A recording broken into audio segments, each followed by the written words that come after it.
หายเพียงร่างกายไว้ชีวา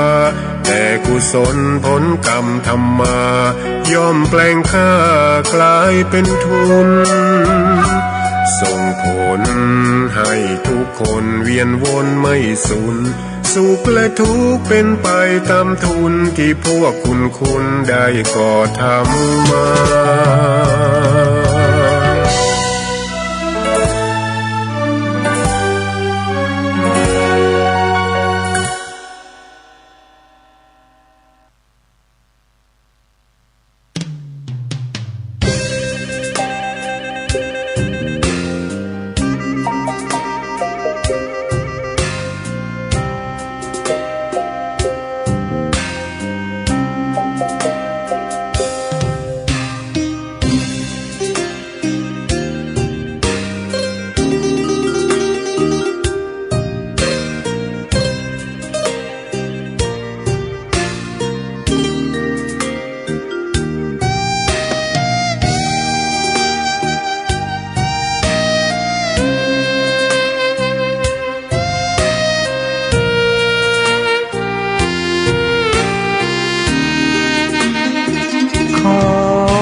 ตำนา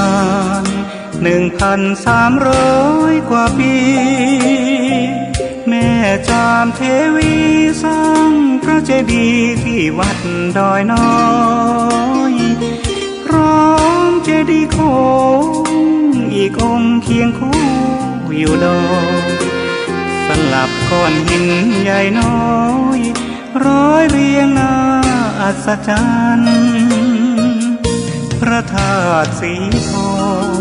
แงนมองฝูงพึ่งทำรังช่างมีมนต์ขลังพลังศักดิ์สิทธิ์บนนั้นกล่าวคำไหว้สากราบสักการะคนลุกคนชันสัมผัสถึงสายสัมพันธ์คงเป็นลูกหลานเคยร่วมสร้างบุญวัดดอยน้อยอยู่กลางยอดดอยโรยต่ออำเภอดอยเหล่าเขตติดต่อป่าสางลำพูนเดินทางปลอดภัยจากเชียงใหม่หรือสายลำพูนยินดีต้อนรับนักบุญมาร่วมสร้างทานบารมีตี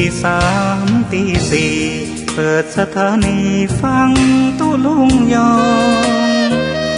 นักเทศเสียงทองชื่อเสียงดังก้องทั่วฟ้าธานีตัวจริงเสียงจริงวัดดอยน้อยแม่จามเทวีต้อนรับญาติโยมที่มีจิตศรัทธามาร่วมสร้างบุญ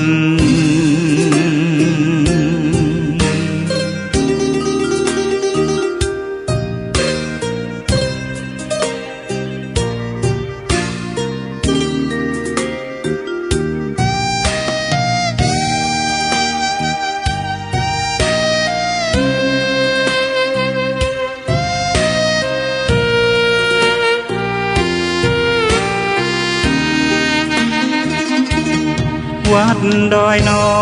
ยอยู่กลางยอดดอยโรยต่ออำเภอดอยเหล่าเขตติดต่อป่าสางลำพูนเดินทางปลอดภัยจากเชียงใหม่หรือสายลำพูนยินดีต้อนรับนักบุญมาร่วมสร้างทานบารมีตี3 ตี 4เปิดสถานีฟังตุลุงยองนักเทศเสียงทองชื่อเสียงดังก้องทั่วฟ้าธานีตัวจริงเสียงจริงวัดดอยน้อยแม่จามเทวีต้อนรับญาติโยมที่มีจิตศรัทธามาร่วมสร้างบุญ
สลึงพึงบรรจบให้ครบบาทอย่าให้ขาดสิ่งของต้องประสงค์ถ้ามีน้อยจ่ายน้อยค่อยบรรจงอย่าจ่ายลงให้มากจะยากนาน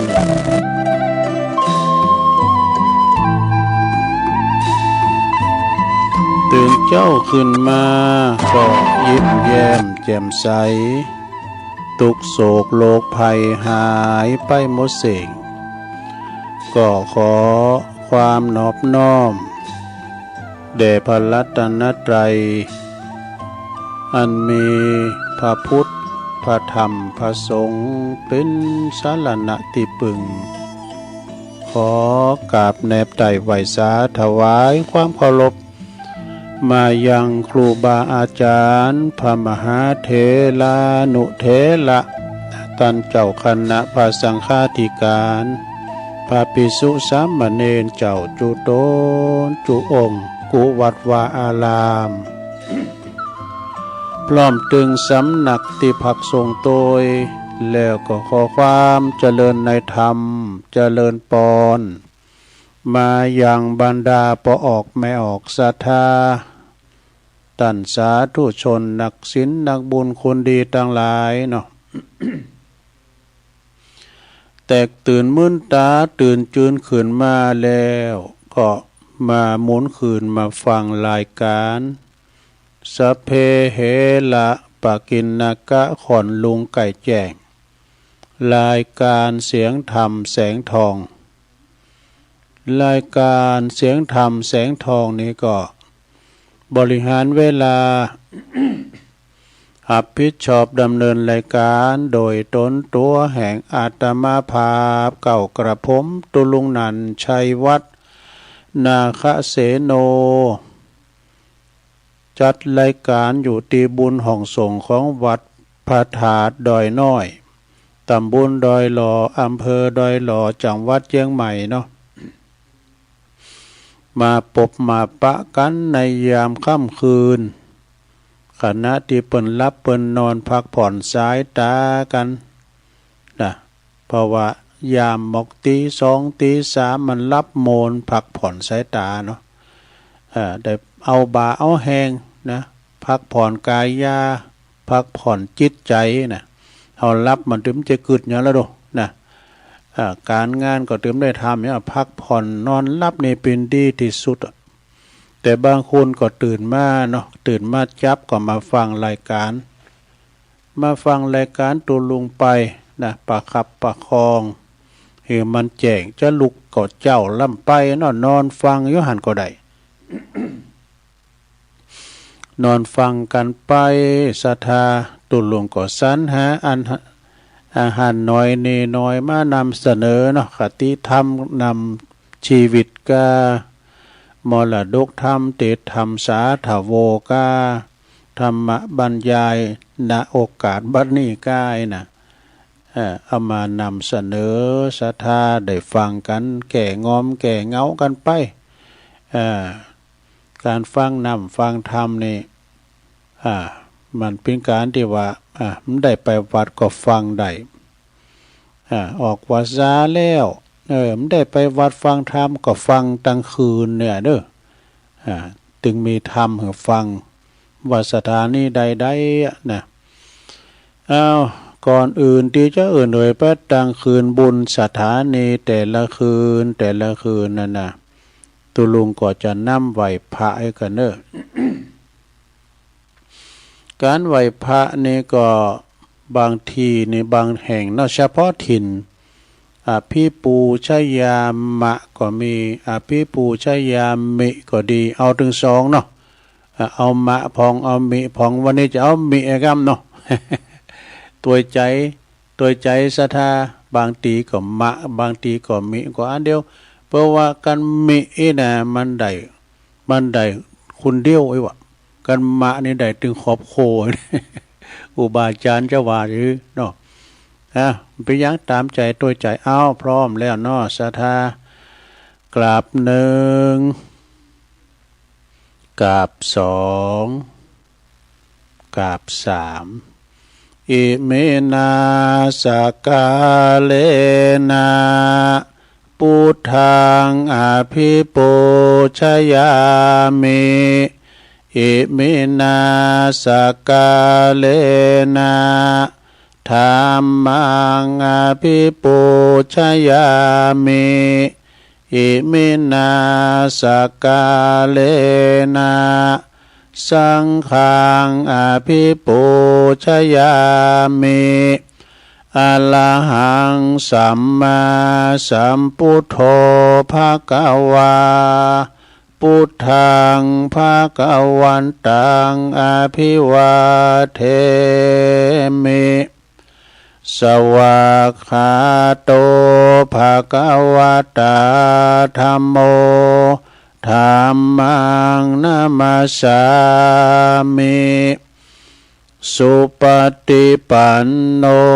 ภะคะวะโตสาวกสังโฆสังฆังนะมามินะโมตัสสะภะคะวะโตอะระหะโตสัมมาสัมพุทธัสสะนะโมตัสสะภะคะวะโตอะระหะโตสัมมาสัมพุทธัสสะนะโมตัสสะภะคะวะโตอะระหะโตสัมมาสัมพุทธัสสะอิติปิโสภะคะวะอะระหังสัมมาสัมพุทโธวิจาจารณะสัมปันโนสุขโตโลกวิทูอนุตตโลปุริสะธัมมัสสาลติสัทธาเทวมนุสสานังพุทโธภะคะวะติสวากขาโตภะคะวะตาธัมโมสันติติโกอากาลิโกเอหิปัสสิโกโอปันนยิโกปัจจตังเวทิตาโปวินโยเหติสุปฏิปันโนภะคะวะโตสาวกสังโฆอุจจุปฏิปันโนภะคะวะโตสาวกสังโฆยายาปฏิปันโนภะคะวะโตสาวกสังโฆสามิจิปฏิปันโนภะคะวะโตสาวกสังโฆญาติตังจัตตาลิปุริสยุคานิอัฏฐปุริสปุคคลาเอสะภะคะวะโตสาวกสังโฆอาหุนายโยปะหุนายโยตัคขินายโยอัญจลิกาลนิโยอนุตตลังปุญญเขตังโลกัสสติ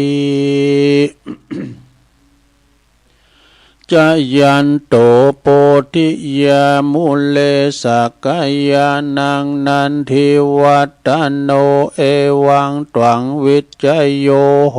หิจยสุจยมังคะเลอัปปลาจิตตปันลังเก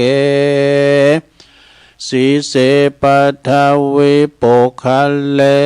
อภิเสเกสัปปะพุทธานังอากาปโตปโมทติสุนักตังสุมังกลังสุปภาตังสุโหติตังสุขันโนสุโมโหโตจะสุยิถังพลัมมจาลิสุปัทขินังกายกัมมังวาจากัมมังปัทขินังปัทขินังมโนกัมมังปณิทิเตปัทขินาปัทขินา นิกาตัวนะละพันตเถปาทักขิเนสัพพิติโยวิวัจจันตุสัพพะโลกวินาศตุมาเตภวัตวันตลายโยสุขิติกายุโกภวะอภิวาทนาสีลิสานิจังวุตตาปัจจายโนจัตตาโลธรรมวัฏันติอายุวันโนสุขังปะลังเอาละเนาะตัวลงก็ปิ้นเก้าปิ้นโหนำสวดมนต์ไปปิ้นตีเรียบร้อย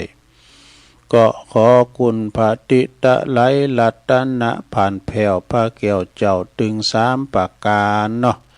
จงดลบันดาลมาปกป้องคุ้มครองรักษาพระพุทธศาสนาวัดวาอารามขวงแก้วทั้งสามได้มาปกป้องดูแลรักษาครูบาอาจารย์พระสงฆ์องค์สามเณรเจ้าได้อยู่กับวัดกับวาเนาะมีสง่าราศีเผยแผ่สัจธรรมคำสอนขององค์บวรสัมมาสัมพุทธเจ้าได้มาปิ้นหนอนเนื้อนาบุญศรัทธาได้มาสักการะปูชากราบไหวนำศีลนำตันนำปกสร้างห่างแป้งคงแก้วอารามปฏิบัติปัดกวาดเนาะได้มานำกึดนำสร้างปันศีลปันป้อนศรัทธากุศิลนี่นะตั้งปอนหลงแม่หลงก็ดีขอให้มีสุขภาพแข็งแรงสมบูรณ์มีเป็นหล่มโพลมใสของลูกของหลานกันต่อไปตัวลุงก็ขอเป็นกำลังอกกำลังใจอีปออีแม่นอตีเดินเหินไปไหนตั้งใดบ้าใดก็เอาวิทยุเป็นกูเป็นกีมไปเนอะพ่อบ้านแม่บ้านก็ดีจะขับรถขับลาออกคุ้มออกโคกก็มีสติก่อนสตาจะไปโวยมาโวยนะไอ้น่ะเล็งให้หน่อยไอ้น่ะมันต้องฟาวนะไปกาดไปลีก็ก็คอยระมัดระวังเดินทางแคล้วคลาดปลอดภัยทั้งขาไปทั้งขากลับเนอะเอาละตอนนี้ไปก็จะได้เอ่ยพระตังคืนบุญสถานีวิทยุในเครือข่ายตีเปิดหับสัญญาณรายการธรรมภาคภาษายองช่วงเวลาตั้งแต่ตี 3ถึง5 โมงเนอะดังต่อไปนี้นะก็ขอขอบคุณสถานีวิทยุคืนพระพุทธศาสนาการศึกษาและวัฒนธรรมของวัดฝายหินเนอตำบลสุเตปอำเภอเมืองเชียงใหม่ FM 104.50 เมกะเฮิรตซ์ในเมตตาบารมีธรรมอาจารย์พระครูสมุวิสุวัฒน์วรกิจโจโตอันนี้เปิดเริ่มมีการปิดเนอปืดคืนหงวันคำเนอสถาเอาอกเอาใจคุณนอนบัดรับฟังตั้งแต่ตุลุงทองมาเลยนะขอบคุณค่ะสถานีวิทยุคณะสงฆ์อำเภอฝางตั้งอยู่ที่วัดพระพุทธบาทอุดมน้ำบ่อสาวาสำนักวิปัสสนา FM 100.25 เมกะเฮิรตซ์โดยเมตตาบารมีธรรมหลวงปู่พระครูสุจิตานุรักษ์หลวงปู่ใหญ่เจ้าคณะอำเภอฝางขอบคุณตุปิเลินโดยลิงสัญญาณไปพี่น้องฝางไม่อายใส่ประการก็ฟังกันหมักโป่งหลงลายเนาะขอบคุณสถานีวิทยุแดนดินถิ่นล้านนาต่างอยู่ที่บ้านหงงัวตำบลนำบ่อหลงอำเภอสันป่าตองนะFM 103.50 เมกะเฮิรตซ์โดยคุณรุจิสมบัติเงาคำยันอสมนี่ลิงสัญญาณไปก็อันนี้ก็คืนไปไกลแผวหลายด้อยขุนตาลบ่นะไปทางบ้านพุ่นดงดำทางเมืองปานพุ่นนะขอบคุณสถานีวิทยุคลื่นมนเสียงธรรมนะจากอำเภอแม่แจ่มจังหวัดเชียงใหม่วัดบุผาลาม FM 106.25 เมกะเฮิรตซ์โดยเมตตาบารมีธรรมหลวงปู่พระครูมงคลวิสิทธิ์หลวงปู่เจ้าคณะอำเภอแม่แจ่มแล้วก็ขอบคุณท่านพระปลัดอุทัยตึง2อุทัยโตยนะครับ ขอบคุณสถานีวิทยุเน็กเนลเรดิโอ FM 96.75 เมกะเฮิรตซ์เนอร์ตั้งอยู่ที่บ้านโจงตำบลทุ่งขวาวห้างหุ้นส่วนจำกัดอนุสรณ์เรดิโออำเภอเมืองปานจังหวัดลำปางขอบคุณสถานีวิทยุชุมชนคนเหนือเขื่อนตั้งอยู่ที่บ้านดุงดำอำเภอฮอดจังหวัดเชียงใหม่ FM 90.75 เมกะเฮิรตซ์เนอร์ขอบคุณสถานีวิทยุเพื่อการศึกษาและพัฒนาอาชีพเรดิโอเน็ตเวิร์ก FM 103.00 เมกะเฮิรตซ์อำเภอเมืองจังหวัดลำปาง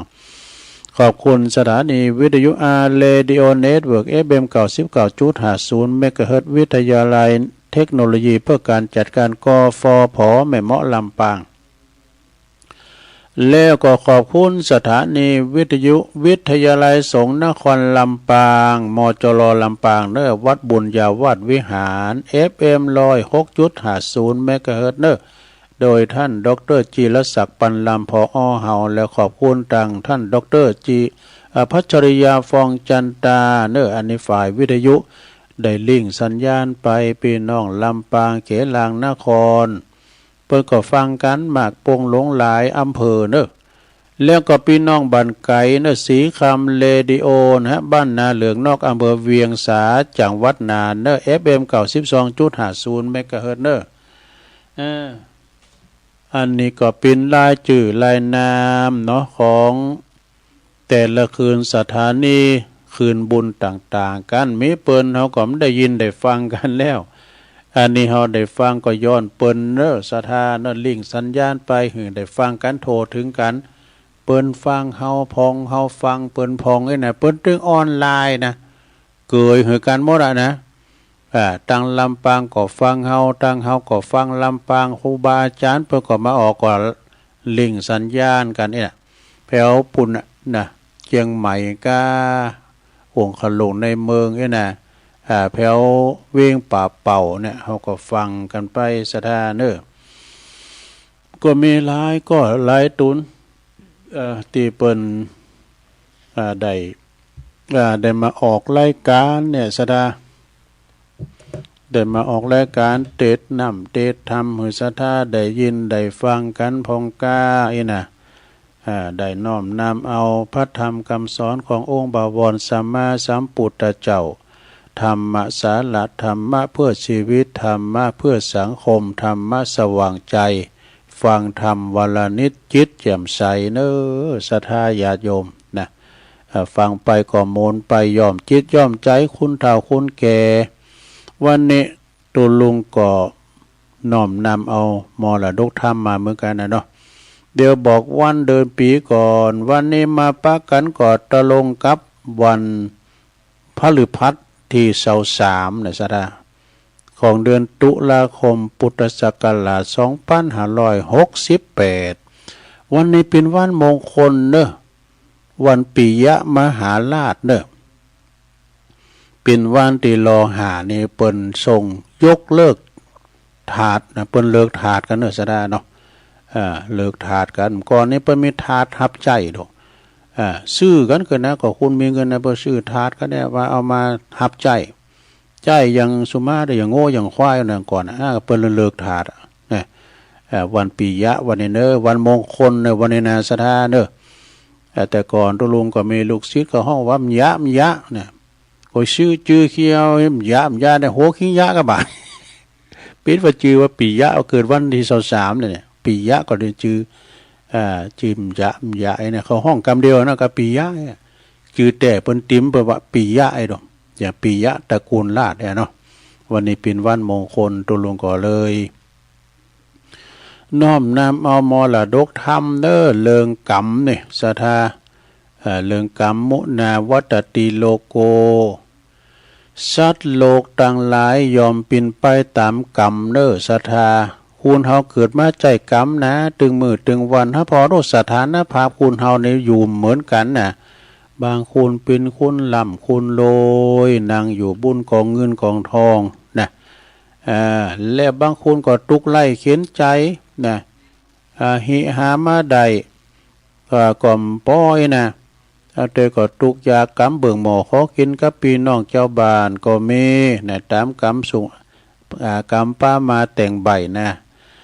บางคนก็เกิดมาสวยบางคนก็เกิดมาหล่อมางามเนาะพอเพิ่นสร้างกรรมดีมา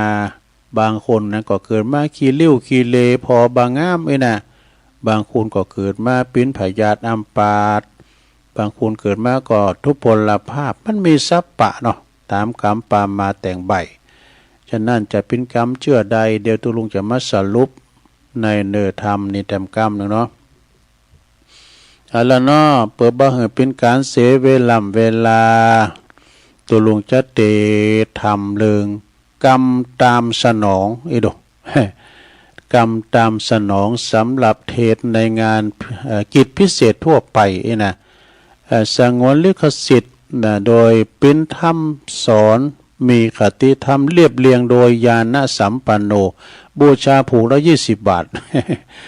ทำพระธรรมมาเทศนาปืนเมืองเหนือเนาะกรรมตามสนอง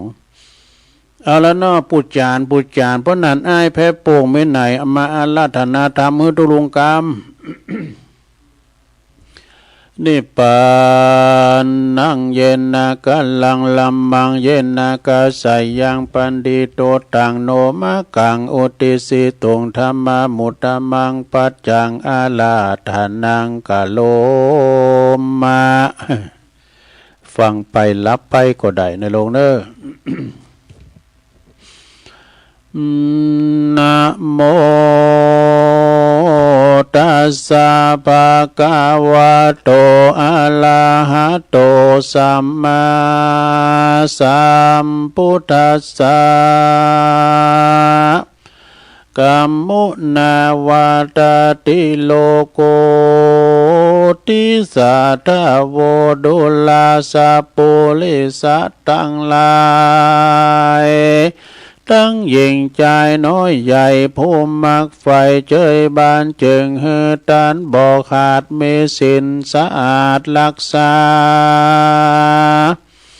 ปะกันมามวลหมู่พร้อมนาอยู่ฟังธรรมอย่าจากกรรมใหญ่น้อยเป็นกรรมถอยสาทานจักเสียการปางเป่าเต้ามาเฝ้าตุ้มได้คนยิ่งใจอยู่ไกลจักเดือดไม่เกณฑ์ใจแล้วจักไขบอกกล่าวเฮลูกข่าวขี้ยาถึงการนาในโลกว่ามีสุขทุกโศกสูญกันพ้องสุขอันนั้นค่ำเจ้าพ้องก็มาทุกโศกเศร้าเครื่องขี้หลายแหละดีนิสัยมาอยู่กับโลกไตมานานมาคนเมพยาจบจอดตุกก็บอดทอดมาปานนะได้เจยบานชื่นจ้อยคนพลพยาดอยปึกตันตุกปาวันบ่ขาดได้ไม่มาดเครื่องขี้กันจักเนเฮือนเนพ้นจากต่างตุกยากสงสารเฮือใดเจยบานนั้นใส่จักปนจักไปใดสันใดเราจักไขบอกกล่าวเฮือรู้ข่าวว่ากิยาบัดนี่แหละนาสัทธาอันว่าสัพพัญโยปาพุทธเจ้าได้เทศนาเล่าเป็นคาถาว่ากรรมมุนาวัตติโกโลโกดังนี้ใครกล่าวจีปัญหาหมายว่าสัตว์โลกต่างหลายมวลหมู่ย่อมเป็นไปตามกรรมอยู่ภายมานะพ้องสุขคืนวันค่ำเจ้าบ่อโศกเศร้าเครื่องกาผาทานนามักไฟหรือว่าใครได้อันใดก็มาสมใจไฟเจือกู้เจือดังไฟเอื้อใจหมายลูกขาหลายพายาทก็บ่มาปาดอินทรีลูกหลานเมใหญ่น้อยสอนก็มาอยู่ถ้อยฟังกรรมบ่มัวดำกายหยาบบ่กะตำบาปกับตน จุ้มหลังคนนั้นใส่สร้างกรรมไว้ลายลามกรรมมาสั้นนองตามตอบใส่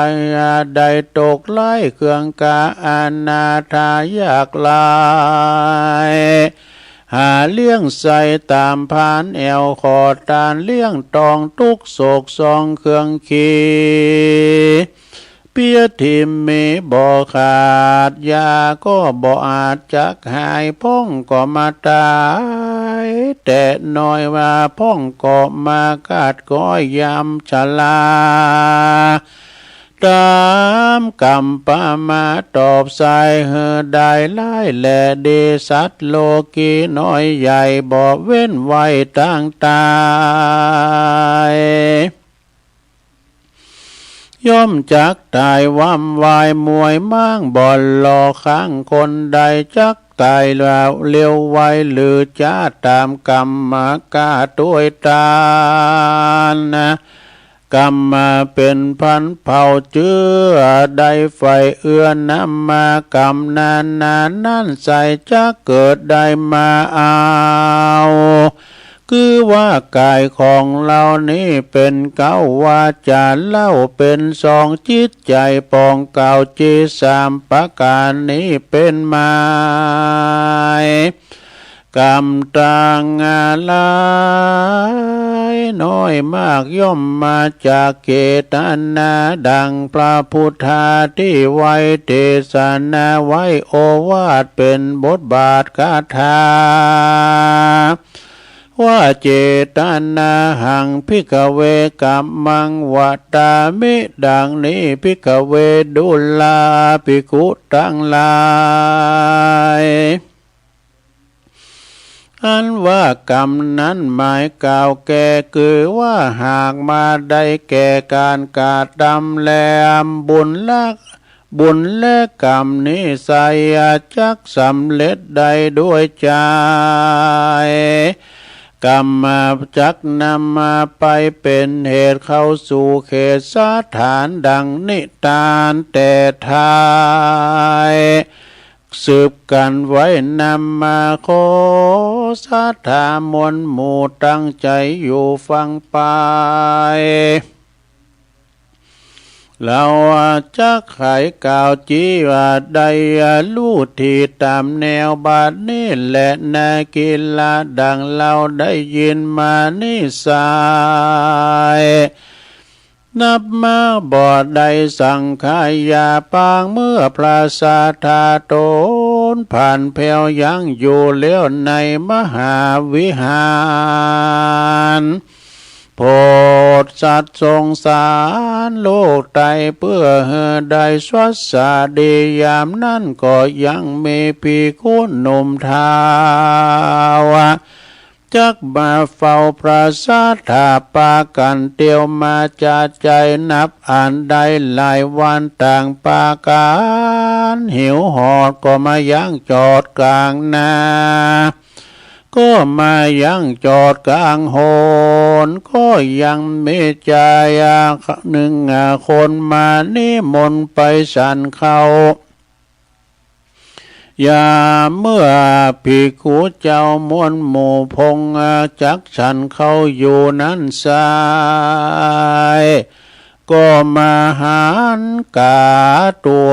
ใหญ่หนึ่งตัวอาจบินอยู่บนอากาศบนฟ้ายามนั้นก็ยังมีเสวียนยาเป็นฝ่ายมาจากไหนไปรู้เข้ามาซุบสู่คอกาตัวนั้นก็นาเลยลงมามวยมั่งตกสู่ปืนล่างปัทวีเจ้าภิกขุมีหนุ่มเทวาอันพงฉันเขาเล็งหันก็มาอาศจันลายหลากเลี้ยวปากันจากนี้ไปต่างจากไขเก่าอูท่ำกลางหมู่เดียวกันว่าอันว่ากันเราพันไปลอดที่พระตนยอดทะลงยา จักเงินนำมาสาการกรมเก่าถามพระเป็นเจ้าทะลงธรรมว่ากาตัวดำนั้นโสดเมกรรมโหดสังจาจึงถูกไฟมาซุบสอดได้มวยมอดวำวายกันว่าภิกขุต่างลายไปลอดที่พระตนแก้วยอดสาธาก็ปากันไว้สาขาบไว้ครบถ้วนควาย3 หนภิกขุตนฉลาดก็มาโอกาสนำมาสาการถามพระทะลงยานยอดซอยมีบ่อน้อยนาน้ำนาว่าพันเตภากาวาคาเดพระพุทธเจ้าตนเป็นปิ่นเก่าติโลกาผู้ข้ามีปัญหาหลายแหล่ขอโปรดแผ่ปันไมกาเกลือเมื่อผู้ข้าตั้งหลายมวลหมู่ใดเตียวอยู่มักกาก็มาหันยังกาตัวอาจอยู่บนอากาศไปบนบินเวียนวนรอบไข่ก็มีบ่วงไฟใหญ่เป็นแสงไฟลูกแดงใจจาก็มาซุบคอยังกาดำตัวกาปัดเดียวกามันก็เลี้ยวมวยมังทุกสู่ลังภัยสนเหตุมันบินบนฟากฟ้ายังนาได้ความน่าวำวายผู้ขาต่างลายมวลหมู่ก็บอกเกยหันแลหูแลหันว่ากาตัวดำนั้นโสดมีกรรมบาปโหดอันใดอันนั้นจ้าอัตถาโคพังกาวาในกาลานั้นใส่พระที่ไว้สัทธาก็เทศนาบอกเล่าตั้งแต่เก้าลอดไปว่าภิกขเวดุลาภิกขุต่างหลายม้วนหมู่จุงพลัมรู้ฟังไปในอาทิตตั้งแต่ก่อนนับบ่ผ่อนเมินมาอันว่ากาตัวนี้นาพาเสดมันก็ได้มาเกิดเป็นคนบ่ทุกข์จนต่ำก็อยู่ชื่นจ้อยตีคาเป็นป้อนนาอยู่สร้างนอกเมืองกว้างปาลานาสีกาตำบ่ดีเหียมโหดบ่กลัวโตดหึกหานมัวยการตัวเก่าบ่รู้คำเจ้าแรงง่ายการคนตั้งหลายหน้าหมู่มันแสงบ่หูนี่ไกการงานใดเปื้อนบานมันขี่ข้านเอ็นยานบ่เกยเหือตานข่าวน้ำว่าทูพร่ำอันใดบ่เกินบ่เกยไปเข้าสู่อารามกู้วัดวาบ่เกยไว้สากาบไว้ยังสาลูปไทยองค์คำบ่เกยฟังธรรมสักหยาดบ่เกยใส่บาตรยอเกณฑ์เฮือภิกขุเนนน้อยใหญ่เต้ามักฝ่ายการตนบุญกุศลใหญ่น้อยบ่ฝ่ายห้อยถามหาการภาวนานั้นโสดไก่แสนโยดดีลีเดียสินดวงดี8 บ่รู้ว่าอันใดกะหนึ่งในข้ำเจ้ากันหนึ่งในข้ำเจ้าหาเลี้ยงคาบเน่าไปวันบ่เกิดหันขวาดลู ว่ากันตนใดมูบหมูเป็นผีจักใดเครื่องขี่ไปนาตุกต่ำจะไปลูนเหตุว่าบุญบ่อสร้างอากาศตำบาปกว้างทาลนจักเอาตนไปไม่ที่ลุ่มไตอาบายแลนา เอกาติวาสั่งยังเมในวันหนึ่งใส่ใจผู้บาปใบเจ้านาก็รีบไกกาไต่เต้าไปสู่ป่าเศร้าแดนนาตัวจุงเอางัวตัวปูไทยนะอยู่พันภายอย่ากันว่ายามควายมาลอดงัวตัวนั้นก็หิวหอดมากล้ำมาอยากยาน้ำและอาหารก็ย้อนมันกาดตามการบ่อผ่อนมันก็มาอิดอ่อนหิวแรงงัวตัวแดงบ่อจ้าก่อนเล่นออกกว่าเพื่อไทยเลี้ยวว่าก็ไปนอนไปกินเกือกเอาปลาเอาเชือกหยาบยุงแอกแตกฟุ้งเลี้ยลาไทยหักขาดเปปางใจนั่นโกตังวูร้อนโตสาคอนมัวดำก็ไข่กำด่าว่าเป็นกรรมหงหาดีลีกรรมบ่เดียกายาบ บ่สุภาพตามลายว่าเมืองเตี้ยงตายเตี้ยงตายวันนี้บ่หลีกลี่ไกลกลาอันมันก็เอาอันว่าไฟโกธานี้เราร้อนไม่เอาแลเหลือแรงฐานไฟแดงว่าร้อนนักงาหน่วงคอนเหลือลายถูกต้องกายคนเราล้นบ่อเบานักแก่ก็ล้นแต่หัวตีเอายาดีเข้าใส่ล้นเอาไม่ก็หายไกลกลา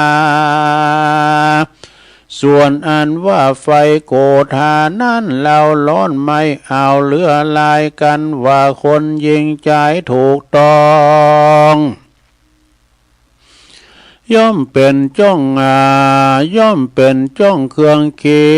จักงเหยียดสันได้ดีนั่นใส่ดับยังไฟไม่โกธา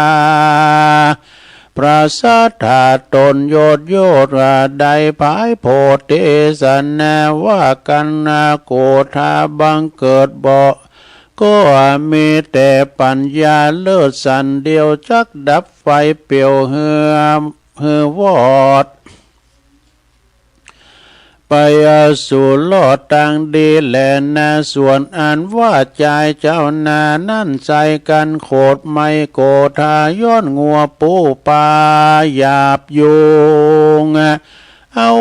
เฟือกเอาเชือกไทยแตกฟุ้งขาดใจซ้ำโคดหลายเตื่อมแทงก็รีบเอายาแห้งบ่อนไหลเอามาปันคองัวปูนนั้นไว้บัดเดียวเลี้ยวก็รีบเลี้ยวบ่อจาเอาไฟแดงกะเผาลนงัวปูดตนนั้นโสดเจ็บไม่ปวดเหลือลายก็เลยตายมวยมั่งกลางต้งกว้างแดนนาก็เมแลนาส่วนว่าใจเจ้านานั่นใส่สร้างกรรมไว้เหลือลายการว่ามันตายวำไว้กาภาคดับจิตจากเสียตนอากุศลได้สร้างบ่อห่างล้างนี้ไกลบาปไปส่งอยู่ก็ได้ไปเกิดอยู่อเวจีเป็นตุขีไม่มาได้500 ชาติเป็นหมายบาปเมลายแต่ก่อนได้ไม้ผ่อนหายหนอกุศลก็กราดกลอยกรรมเมน้อยหล่อเศษก็ได้มาเกิดเป็นเพศอสุรกายกินน้ำลายตัวเก่ากินของเน่าอุจจาสะแหวงไปมาเหือคนน้อยใหญ่ยิ่งใจข้าเน่งหมาย ขวาดลูกกาตำบุญสู่มหาวิบากนาล้ำมอกเต้าว่าเอิญบอกพี่น้องมิตรแก้วป้องวงศาก็บ่มีภัยมาลู่ใดย้อนว่ากรรมบาปสร้างไว้มัวดามนะมาบังอำบอกขาดจึงไม่มาดหมดเวมาจึงไม่มาดเล่ลนกันกุศลการอากุศลตัวถอยได้กากาดก้อยนิหายวิบากนิหายก็วิบากก็มีบ่อเหิดก็ได้มาเกิดเป็นกาเถิงบินอยู่เวหาอากาศก็ยังไม่มาดเครื่องขีถูกไฟมีบ่วงกองตายตกสู่ห้องดินดานก็มีด้วยปาการดังที่เก่าจี้ไขมาและนาภิกขเวดุลาภิกขุตั้งหลายตนเป็นสายอริยเจ้าตุคำเจ้าปั้มเปงทำอันว่ากรรมน้อยใหญ่ภัยสร้างไว้อันใดบ่ไปในอากาศก้อยย่อมมาจองหอยติดตนใบกูหนกูจาดนั้นแหละนาตาสามาเหตุนั้นใส่คนน้อยใหญ่ยิ่งใจจุงจำหมายขวาดรู้ว่ากรรมมีอยู่เที่ยงแต่ดังเก่าเกจะไขกันว่าผู้ใดกายหยาบใดกาตำบาปฮึกนาบาปนาด้วยมาตอบใส่หือใดไล่เล็งหันดังในปัจจุบันบัดนี้และบัดนาเดียวนี้เราจักจี้ไขขียาว่ายังมีแม่หญิงผู้หนึ่งนามีต้องอันใหญ่ตาลงคาพาไว้ไปปามานะบ่หูกินหูดานหยาดน้ำกาตำบุญพร่ำอันใดสินดวงใสกาไก่โยดเต้าเหียมโหดปาลาใดเบ็ดป่าค่ำเจ้ามาเป็นคาบเขาแล้งง่ายกินแล้วก็ยังขายติดต่อสร้างบาปก่อกับตนอากุศลต่ออากุศลบาปเศร้าใดเกิดลูกเต้าเป็นชายลูกคิงภัยลายหลากเต้าว่ามีปากวะแหวงย้อนกรรมแต่งหันซ้ายก็เสียใจตำก็ย้อนกรรมจองห้อยมาปานยามปามานลูกเตาอากาศตำบับเศร้าฮึกหนาใดเบ็ดป่าเลี้ยงตองบาปจองก้องตัวมาก็ได้หันปัจจุบันเดี๋ยวนี้อันเก่าจี้ขียามานั่นแหละนาปัญนาดังหันมาแต่นั่นแหละนาดังคนนาหนุ่มเท่ามีใจบ่เศร้าเจยบานใดเฮือตานบ่ขาดมีสินสะอาดรักษาภาวนาข้ามเจ้าบ่บาปเศร้ามวนยามเมื่อตนก้อยกาดชีวิตจักขาดใจตายบุญต่างหลายสร้างไว้จากผ่าโกดใดเล็งหันเหือมจิตภายผ่านไปสู่ยังที่อยู่กเกษมสีได้สดสาดีชื่นจ้อยในภาษาซอยเมืองสวรรค์นั้นแหละนาอันว่าบุญบาปกรรมนั้นใส่ภัยสร้างไว้หลายลามาย่อมมาตามคืนครอบสายยองตอบด้วยไปบ่เลี้ยวไว้ก็จะตามกรรมตามกาลละกว่าภัยมันจักด้วยตันตอบสายเฮือได้ไล่แหล่ดีกันคนบุญมีนั้นเล่าทุกคำเจ้าเจยบานนะกันว่าสร้างบาปหานั้นโสดย่อมมีถูกโทษเครื่องกาจุ้มศรัทธามนหมู่อันนั่งอยู่ฟังธรรมอย่ากาตามกรรมบาป จงมันหาบตังดีสินธรรมมีบ่ขาดอย่าได้ประมาทลาสากันว่าหมอหลานนามวยมั่งจากโลกกว้างเมืองคนย่อมเอาตนไปเกิดที่ผาเสดกเกษมใจดังพาธานาในคือทอยบอกกากาดก้อยไก่กาขอสัทธามวลโมจงได้อยู่เจยบานโลกาหารพายาตอย่าได้มาปาดอินทรีอายุเมเตียงเต้าวันนาเล่าโสภาอย่าได้กากาดก้อยจุใหญ่น้อยใจยิงแด่เตเนติตังขียาสังวันนาวิเศษจะห้องเหตุกรรมตามสนองก็บางโกมสมเรศเด็จแล้วเท่านี้ก่อนแลสาธุสาธุสาธุเอาจบไปศรัทธาญาติโยมทั้งหลายทำกรรมตามสนองกูเตือนนิเทศบัดจบนะวันนี้เตจุนจบศรัทธานะนำลายปนนิ้วเหมือนกันเนอะเป็นทำกรรมตามสนองเปิ้นก็สรุปถามว่ามีปัจจาอันตุเจ้าเพื่อจะไปเข้าเฝ้าพระพุทธเจ้าเตียวสันทีไปถึงตุงถึงหน้าก็มีบุคคลคนหนึ่งเนาะ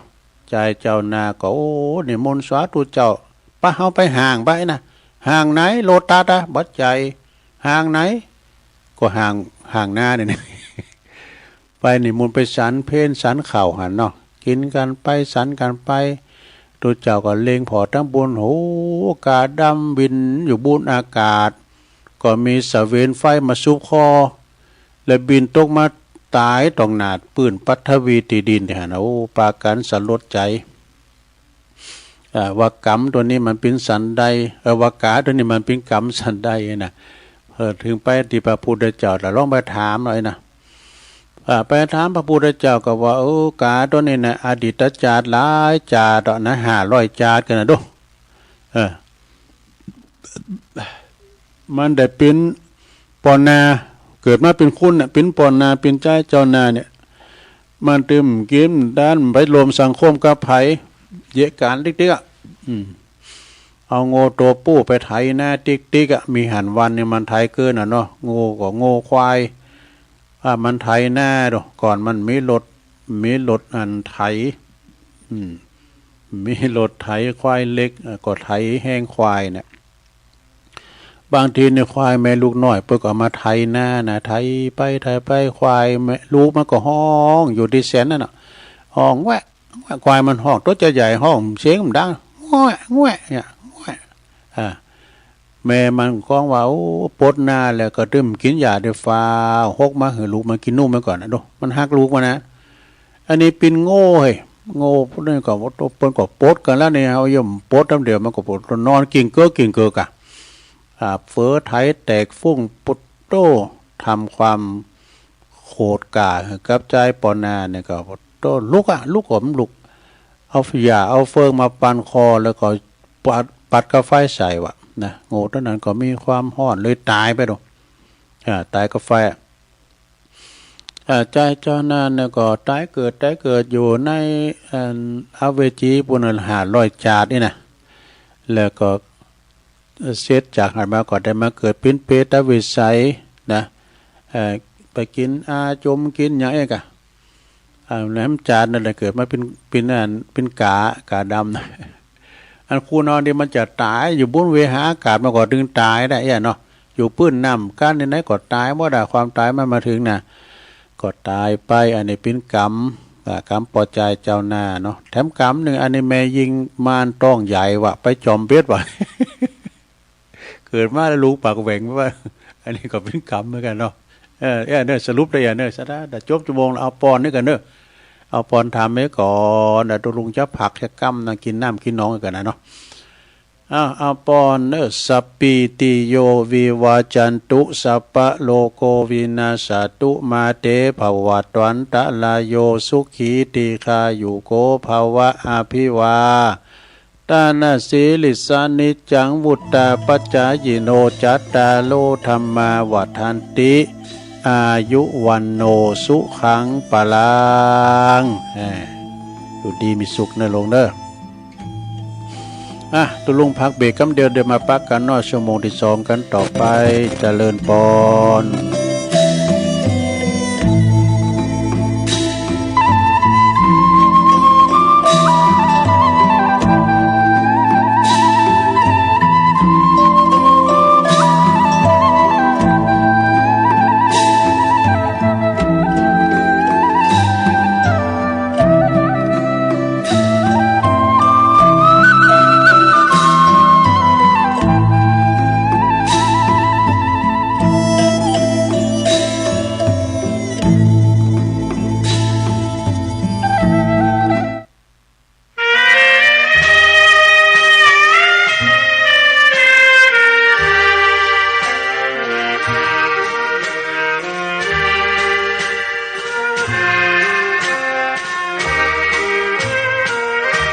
คนเรามีกรรมเหมือนคำพุทธภาษิตว่าเกิดมาใช้นี้ชีวิตลิขิตไปตามบาปกรรมสร้างมา เกิดมาเป็นคนบ้างมีบ้างจนเป็นธรรมดาเหมือนเป็นสัญญาโลกเรานี้นาเปรียบโรงละครเกิดมาทุกคนไม่พ้นที่เชิงตะกอนเหลือตัวล่อนจอนที่หลับที่นอนเหมือนกันคือโลกคนเรามีกรรมต้องทำกุศลไว้บ้างเพื่อแบ่งเบาหนี้บาปตามล้างคิดสร้างแต่บุญเป็นทุนเชื่อมโยงอย่าหยิบอย่าช่วยหาทางร่ำรวยด้วยการกินโกงแม้นตายเข้าลงบาปกรรมเพราะโกงติดตามเรื่อยไปถึงเป็นเศรษฐีมั่งมีเงินทองเพียงใดหมดลมแล้วไม่อาจนำเงินไปได้เลยสักคนเวรกรรมตามทานเห็นกันด้วยตาก็บ่อยเข้าอยู่ในคุกไม่ใช่น้อยไม่ค่อยจดจำในความทุกข์ทนสวรรค์ในอกและมีนรกในดวงกมลขอเตือนทุกคนว่ามีหรือจนไม่เห็นสำคัญหมดลมหายใจแล้วไปนอนเรียงเคียงกันที่ป่าช้านั้นไม่พ้นมือฉันพวกสับเปลอ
วัคซีนก็หาย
ข้าวเสียบชนา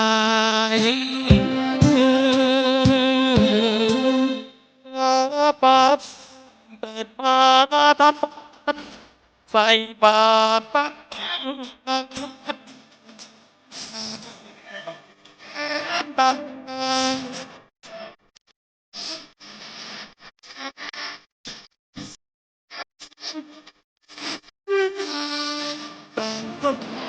มาบัง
ข้าว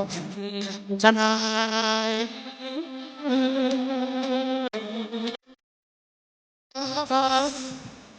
มาตา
เอาแล้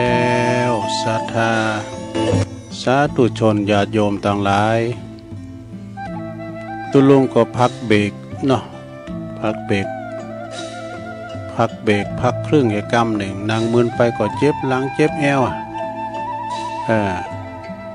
ก็เลยยกใหญ่ไข่ตีเนาะเตียวไปเตียวมายืดเส้นยืดสาย แล้วก็ไปทำธุระส่วนโตวมานั่งอู่กันต่อในชั่วโมงที่สองเนอสถาเนอขณะนี้ตันตังหลายก็กำลังฟังรายการสเปเฮละปากินากาขอนลุงไก่แจงรายการเสียงธรรมแสงทองดำเนินรายการโดยตุลุงยองก็มานั่งอู่นั่งจาก็ปออกสถาขณะนี้เป็นเวลาอยู่4:08 นาทีแล้วสถาโว้ยเนาะสถาเวลามันโว้ย4:08 นาทีบางคนก็ลุกกันมาแล้วนะบางคนนี่ก็ยังรับหลายย่ำตื่นเตอก็ยังเจ้าอยู่เนาะแต่เปิ้นปิ้นปอกาในขายนี่ก็ปุ้นเอารถไปซื้อของซื้อกาดปุ้นเอามาขายกาดเนื้อกาดไต ว่าเอาคุณเอามากินกับกาดอย่างวานะกะ ก็ช่วงนี้ก็ยังเป็นเทศกาลในการต้านกฐินอยู่เด้อศรัทธาจะไปสิ้นสุดฤดูการต้านตอดกฐินก็วันที่5คือวันเดือนยีปิงเดือนยีปิงนี่เป็นวันสุดท้ายตึกเตงคืนนะตึกเตงคืนหลังจากนั้นไปจะเป็นแสนเป็นล้านก็เป็นผ้าป่าไปเฮเป็นผ้าป่าไปเฮเนาะแต่เป็นกฐินบ่ได้จากนั้นก็ยังมีทำหลายวัดเนอที่เปิ้นจัดต้านกฐินกันไปต่างหน้าเนี่ยนะอันที่แล้วไปก็ลงอกลงใจกันไปเนาะวัดพระธาตุดอยน้อยเฮานี่ก็แล้วไปวันที่19ขอบคุณพี่น้องที่มาจุ่มกินจุ่มทานกันหลายพี่น้องบ้านแม่ก้าก็มาจะหลายเลยวันนั้นนะบ้านของหลวงพ่อพระครูแม่ก้าซองแควก็หลายตีอยู่เนาะบ้านหิมกิมไก่มันมีหลายตีเนาะซะท่าเปิ้นปัดปั่นหลังไหลกันไปบุญดอยพุทธศรีคีรีปีนี้ตุลุงบ่ได้ไปสักกรรมก็เสียดายอยู่ไม่ได้ไปช่วยอาจารย์วันน่ะชัยสักกำโอ้ตามกูปีนี่ไปนอนกันนะแต่ว่ามันซุบจับกันก็ลงไปหลวงพ่อจะติดเหิบลุงดอย งานตัวเมียมันหนัวงานเปิ้นก็เลยบ่ได้ไปสักกำเนาะสัตว์เอาไว้ปีหน้ามันยังมีอยู่ปีหน้าฟ้าใหม่ก็ไปช่วยอาจารย์วรรณชัยแล้วโอ้คุณหนักคุณหลายท่านมาหาเปิ้นออนไลน์ออกในเทปออกในถ่ายเมื่อพอพี่น้องชนเผ่าปากยอก่อนนักเด้อศรัทธาการกินการต้านกฐินนี่เขาก็จะไปมองกาปัจจัยอันนั้นเป็นบริวารเนาะที่สำคัญก็คือผ่านะ ที่ผ่านี่มีความสำคัญเนาะศรัทธาเนาะอย่างทำหลายงานหลายวัดอยู่จะได้ไปโจยครูบาอาจารย์กันอยู่เนาะศรัทธาเลย งานกฐินนี่ก็การละตานนะการละตานก็คือตานได้ข้างเดียววัดเดียวนะแต่ศรัทธานี่ตานหลายวัดได้นะตานหลายวัดก็เดียวก็ยังมีอยู่ก็เดียวได้ประกาศเนาะข่าวสารงานบุญพี่น้องศรัทธาได้ฟังกันวัดเนื้อวัดไต่นะแล้วนอกศรัทธาในชั่วโมงที่2นี่นะศรัทธาตุลุงก็จะนำเสนอมีพระนิทานบนเนื้อศรัทธาเนาะถ้าเวลาปอก็จะเล่านิทานธรรมบทนี่ก็ขนาดรวมนิทานฉบับพิสดารในมอบหมายถวายด้วยท่านพระมหาสมชาติชาตปัญโยเป็นมอบหมายถวายมาลิมเนี่ย เอามาเล่าแก่คัดจำเตอเอาไหนไม่ได้ไหนเอานิทานนี่นะแล้วก็ทุพิเลินก็คือมาลิมนึงนะตุปิเลินก็คือมาลิมหนึ่งก็เป็นข้อมูลบางทีตุลุงก็เอาไหนไม่ได้ไหนก็วัตถุดิบตุลุงนั่นนี่คุณคว้าเอาสมเตยก็ต้มมีตั้งแต่63น่ะ62ก็มีนะ63 64น่ะนะวัตถุดิบตุลุงคุณคว้ามาเนาะอันนี้จะเป็นนิทานเนาะที่ทานมาในชาดกเลิงพระสารีบุตรถูกฟ้องโอ้เมื่อก่อนนี่เพิ่นก็มีฟ้องร้องเหมือนกันแหละพระสารีบุตรนี่อัครสาวกของเบื้องขวาของพระพุทธเจ้าโดซะนะผู้มีปัญญาหนักนะพระสารีบุตรเนี่ยเนาะพระโมคคัลลานี่เพิ่นจะมีอิทธิฤทธิ์หนักนะเพิ่นจะห่อเหินเดินอากาศได้กะ อันนี้สองท่านนี่เป็นมือซ้ายมือขวาลงอันต่างอันพระพุทธเจ้านะอันนี้พระสารีบุตรนี่มีประการฉันใดมีประการฉันใดถึงถูกฟ้องเนี่ยก็ลองฟังบ่ในลงเด้อเรื่องพระสารีบุตรถูกฟ้องเนาะก่อนก็มีฟ้องร้องขึ้นศาลกันใจกะเนาะลองฟังบ่เนาะชะดาเนี่ยอยู่มาคราวหนึ่งเนี่ยเวลาออกวาสาแล้วพระสารีบุตรก็เลยกราบลาทูลลาพระพุทธเจ้าเปิดที่ว่าจะป้าบริวารลูกศิษย์ลูกหาถึงหมดนะไปทิศต่างๆเผยแผ่สัจธรรมก็มีตัวเจ้าตุ้นหนึ่งมีตัวเจ้ารูปอื่นๆก็ติดตามไปโดยนะไปเป็นจำนวนหลายเป็นบริวารคราวนั้นก็มีตัวเจ้าตุ้นหนึ่งเนี่ยก็อยากจะไปโดยแต่ว่าบ่ได้ไปเปิ้นบ่หือไปเลยผูกใจเจ็บไว้ว่านะผูกใจเจ็บกับพระสารีบุตรไว้พอดีก็พระสารีบุตรก็สะปึ้งผ่าอย่างได้โมเนาะก็เอาผ่าปาดไปฟาดถูกโหตัวเจ้าตัวนั้นน่ะเปิ้นได้หามจะใจมันดีอะไรนี่เนาะสมปาสมก็เลยแค้นนะมันก็ไปฟ้องพระพุทธเจ้านะตัวเจ้าตัวนั้นนะไปฟ้องพระพุทธเจ้าว่าพระสารีบุตรเนี่ยนะเอาผ่าปาดฟาดหัวผมนี่ ผ่าสังฆาติก็คือว่าผ่าปาดนะเอามาฟาดหัวผมอ่ะไอ้นะพระพุทธเจ้าก็จึงตรัสสั่งไปตามพระสารีบุตรมาหรอมันมีแต่เอกะความจริงนี่เป็นหูแล้วขณะนั้นก็พระโมคคัลลาก็ดีพระมหาโมคคัลลาก็ดีพระอานนท์ก็ดีก็คือว่าพระพุทธเจ้าเนี่ยทรงทราบดีอยู่แล้วว่าพระสารีบุตรบ่ได้ตีตัวเจ้าตุนนั้นนะไม่ได้เอาผ่าไปฟาโถตัวเจ้าตุนนั้นแต่เปิดประสงค์ที่จะหือบรรลุสีหนัดนะ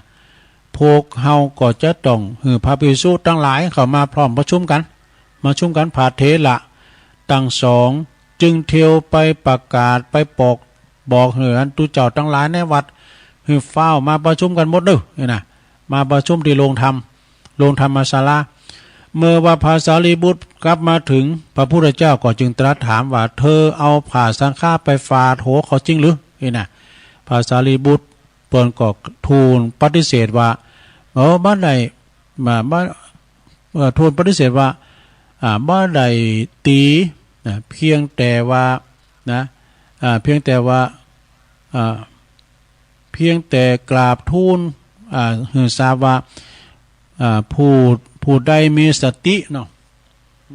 คันหูดัง ผู้ใดที่มีสติไปในกายอยู่เป็นนิจผู้นั้นก็จะบักกระทบกระทั่งผู้อื่นเลยนี่เป็นว่ากระทบกระทั่งตัวเจ้าตัวนั้นนะแล้วก็กราบทูลว่าซึ่งความตีมาแห่งตน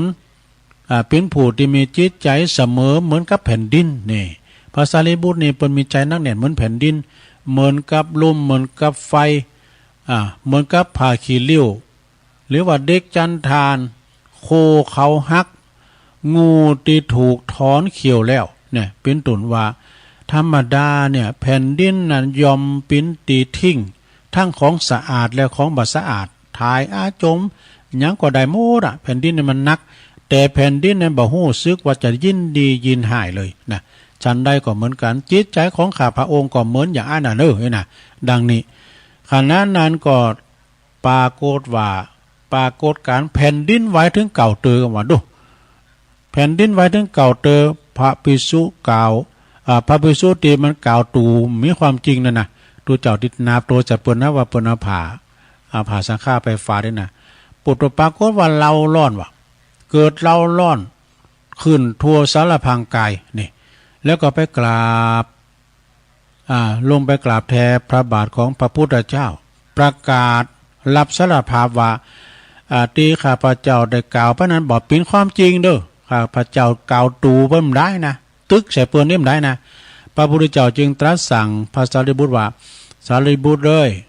จงอดโทษจงปดโตดตัวเก่าเนี่ยกับตัวเจ้าตัวเนียเด้อเปิดว่าบ่หือตัวเจ้าตัวเนี่ยศีรษะจะแตกออกเป็นเป็น7 เสียงกันดูพระเทระเจ้าก็ลุกไปนางยองขออโหสิกรรมเน้อ ตี ตีเจ้าได้กล่าวตูกับข้าพเจ้าข้ามถือโทษโกรธอย่างสักอย่างนะเลี้ยวกันไปเลยนะข้าพเจ้าก็ถ้าว่าไผที่มีในจิตในใจของท่านก็ขออโหสิกรรมเหมือนกันเด้ออภัยเหมือนกันต่อกันนะมีโทษแก่ไผก็ขออโหสิกรรมขณะนั้นพระภิกษุทั้งหลายนะก็สรรเสริญภาษาลีบุตรขึ้นว่าโอ้ภาษาลีบุตรนี่เป็นคู่ดีบักโกรธต่อภิกษุตนนั้นนี่พระพุทธเจ้าจึงตรัสว่าบ่มีภัยอาจทำให้เกิดความโกรธความเกลียดความกำเริบแก่ภิกษุทั้งหลายผู้เช่นกับพระภิกษุใดนะจิตของภาษาลีบุตรเปรียบเสมือนกับแผ่นดินใหญ่เนอะนะแผ่นดินใหญ่แล้วก็มีเสาเลื่อนใหญ่มีน้ำบริสุทธิ์ชั้นนั้นดังนี้เนี่ยเรื่องนี้เปิ้นก็จริงหันว่าผู้กล่าวตูนับโตใส่เปิ้นมันบ่จริงนะก็จะต้องนึกปิ้นตุกแล้วก็ปิ้นห้อนอยู่เสมอจบสทาญาติโยมทั้งหลายนะจะเป็นบะคุกบะคักของเนอตัวลุงก็ตามมันนี่เนาะตามตัวลุงเนี่ยเก่งไว้ก่อนเก่งไว้ก่อนเก่งไว้ก่อนจบไปเนอสทาเนอเป็นหนังสือนิทานธรรมชาดกเอามาเล่าสู่จู้กันฟังพี่น้องสทาญาติโยมทั้งหลายตีได้ฟังไปแล้วบางพองก็ได้ฟังไปก่อนหน้านั้นแล้วนะแต่บางพองก็ย้ำได้ฟังเตอก่อนเราสู่จู้กันฟังวันพุธนี่ก็ซ้อเรื่องใหม่มาแถมแต่ว่านี่อันมาถึงก็หิม6 โมงก็ยังออกรายการอยู่นะออกแทนท่านพระครูปริยัติชัยวัฒน์เปิ้นภาษามาจัดได้แล้วก็ท่านพระครูอภิวัตรก็ตุลุงแทนเปิ้นกำเนิดนะตุลุงก็แทนไปก็เอาทำมาวาพองนะบริหารเวลาไปนะแล้วก็วันนี้ก็ตอนมื้อแลงก็จะได้เข้าทำเด้อมื้อแลงต่อไปเอานิวามก้ามก่อนเด้อมรรคนายกจะต้องมีอย่างนี้เด้อ7-8อย่างเก่าอย่าง10อย่างนะอย่างงานปอาจารย์ปนั้นเหลิมเนี่ยเป็นมีคมว่าน่ะสอนบัณฑิตนี่นะเนาะ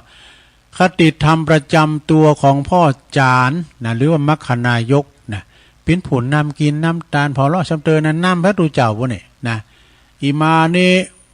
ตูเจ้าก็ว่าอิมานิจะเป็นเจ้าภาพด้วยกันเนาะมายังพันเตนะมายังพันเตปุตโตคุณก็ให้เขาวัดก็อย่างที่ว่าเนาะปู่พรมไปเขาวัดเขาว่าแล้วก็ไม่มาก็มาวัดสักตูลุงประกอบว่าโอ้ดีแล้วพอออกสัก2เนี่ยไม่ได้มาสักเอาก่อนเดือดตาเอาเก่าคำถวายกันเนิ่นนะโม3 รอบเอาวัดตามตูลุงเนิ่นอิมานี่ไม่มาไปหาว่ากันอิมานี่ปู่พรมพอหน้าตูลุงหมดนี่ผมว่าแหละพอออกย่อมว่าได้อิมานี่3 ตัวโอนได้ปู่พรมก็ไอพรมนี่มันเคยหรอก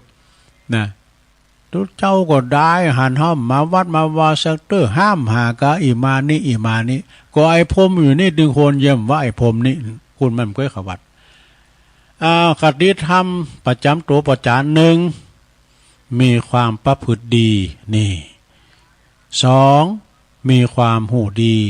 นะอัฐบรีก็ต้องแม่นยำ3อูจาปินนะศรัทธาเฮาจังหลายไปเดี๋ยวนี้ก็อยู่ในอากาศอันสงบเนอะต่อไปเขาจะได้ไว้พระรับศีลโอ้ปุจจานี่ปากเปี่ยวไปฮะเจ๊คิดป่ายแล้วเลิกโต๊ะโอ้ปุจจากนั้นเริ่มเลยอันนี้นะอูจาปิน4เปิ้นว่าเวนตาลถูกต้องซ้ำเตอเนี่ยปุจจานบางตีนะปุตโตบ่จะเลยเพนก็เอาอย่างติ๊กๆเอาจนเสียงต่ำ5นั่นน่ะหำบัดดำปืนฟ้าพญาปืนฟ้าพญานาควาเด้อนะตัวเจ้าก็มันเป็นไทยแล้วปุจจานจะเลยเพนแล้วไม่ได้ก็มันจะตายไงก็ปล่อยมาเถอะตัวเจ้ามันเป็นไทยเวนตาลถูกต้อง5นุ่งย่องดีงามเพราะฉะนั้นก็ใส่ชุดขาวกันเด้อกันไปวัดไปว่าก็ใส่ชุดขาวปลาถุงเด้อในถุงก็มีมดปักกระตือนกานี่มีแซมมีหยังมีแผวหยังหลายอย่างนะ ก็ให้มันพร้อมเปิ้นถามมื้อจันทร์วันดีนะปอจานก่อนจะคืนเฮิรนไหมอันวันใดดีเก่งหาเก่าเสียติดกับจันทร์เนี่ยละวันติดวันจันทร์หมื้อนั้นดีหมดเปิ้นว่านุ่งย่องดีงามเนี่ยแล้วก็6จัดการเรียบร้อยนี่ปอจานนี่มันต้องเรียบร้อยก่อนที่ตูเจ้าจะไปถึงนะปอจานนี่สำเร็จจะมีปุรามให้มันปุรามนี่จะหลับใจปอจานน่ะปอจานนี่ก็ลามเว้ยแปลงเต้าต้องสีเว้ยเด็ดเก้ากล้วยมานี้แปลงสัตว์โต้งเลยปอจานมันหูยพอลามนะฮักหันฮักเหนียวไม่เสียพันจะปริ้นสัตว์โต้งเรียบร้อยนี่จัดการเรียบร้อย7พอก้อยตุภะนี่ก็โต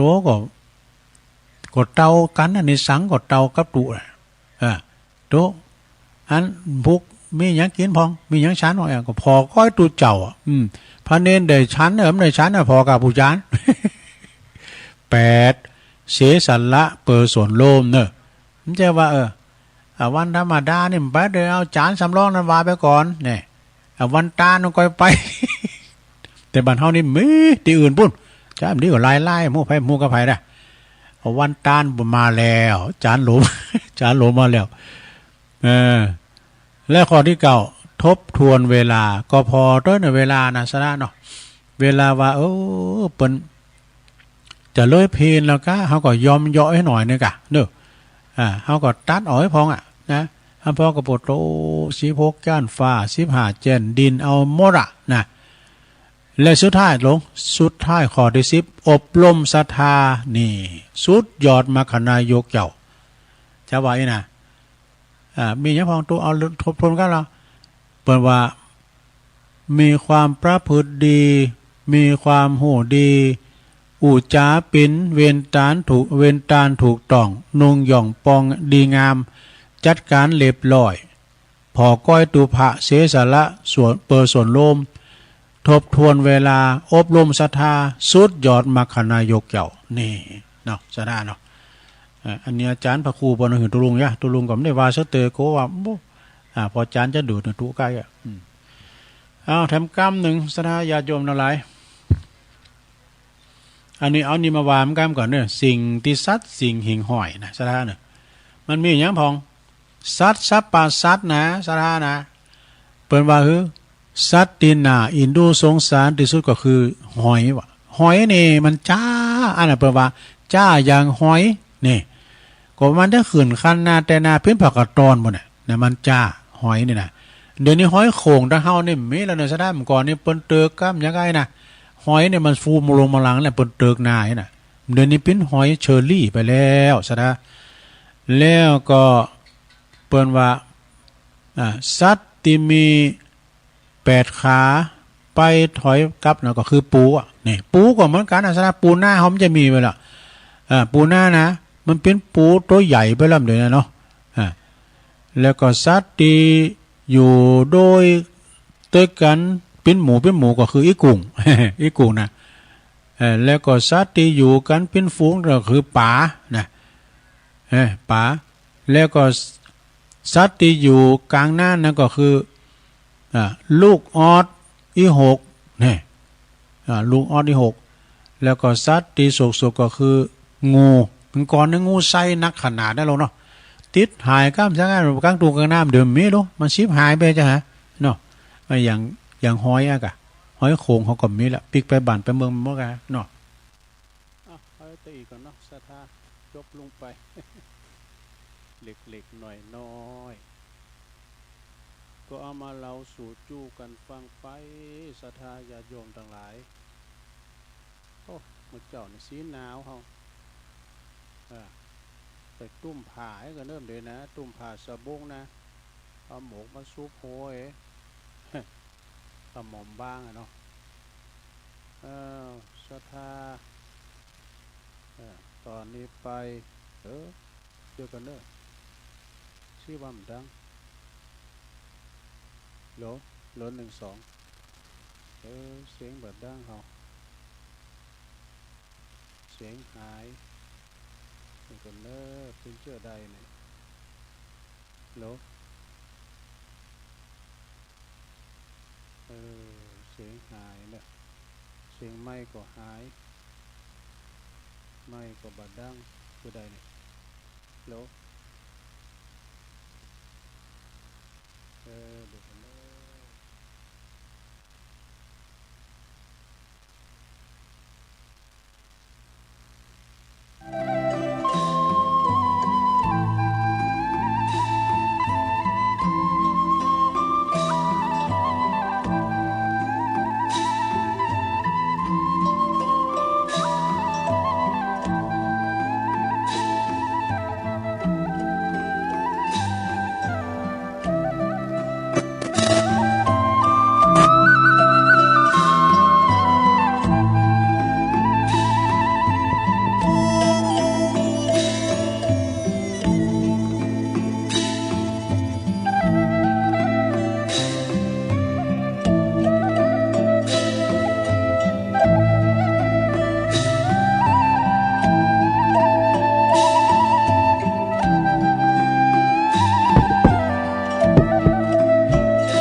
ตัวที่สอง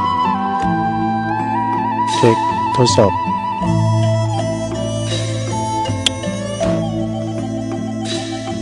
รอเสียงมาแล้วเนาะโอ้เสียงไม้มันหายเฮ้ยเสียงมันแปลกเมื่อนะเสียงไม้มันหายหรอเดี๋ยวมาแล้วเนาะเสียงมาแล้ว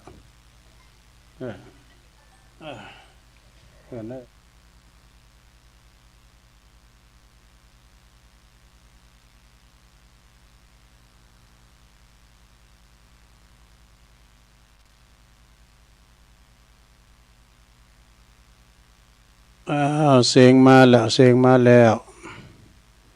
เดี๋ยวกันเด้อไม่นี่เป็นอย่างไรนะคอมนี่ก่อน